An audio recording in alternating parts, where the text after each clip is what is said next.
നമ്മൾ എന്തിലാണോ ഫോക്കസ് ചെയ്യുന്നത് അതാണ് നമ്മുടെ മുന്നിൽ വന്നുകൊണ്ടിരിക്കുന്നത്.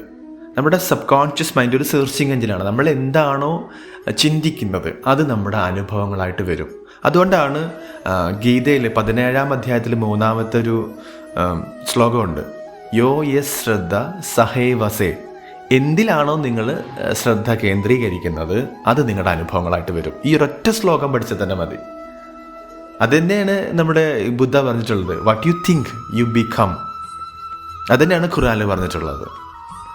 നമ്മളൊരാളെ സംശയത്താൽ ഭയത്താൽ ഒക്കെ നോക്കിക്കാണുമ്പോൾ അത്തരം അനുഭവങ്ങൾ നമ്മുടെ മുന്നിൽ വരും. ഇതന്നെയല്ലേ ബൈബിളിലും പറഞ്ഞിരിക്കുന്നത്, അന്വേഷിപ്പിൻ കണ്ടെത്തും മുട്ടുവിൻ തുറക്കപ്പെടും എന്നൊക്കെ പറഞ്ഞിട്ടുള്ളത്. നമ്മൾ എന്തിലാണോ ഫോക്കസ്, എന്തിലാണോ നമ്മൾ ചിന്തിക്കുന്നത് അത് നമ്മുടെ അനുഭവങ്ങളായിട്ട് വരും. പലരുടെയും പ്രശ്നം അതാണ്, നമ്മുടെ ഇല്ലായ്മയിൽ, നമ്മുടെ പ്രശ്നങ്ങളിൽ ഫോക്കസ് ചെയ്യുമ്പോൾ അത് വീണ്ടും വീണ്ടും വന്നുകൊണ്ടിരിക്കും.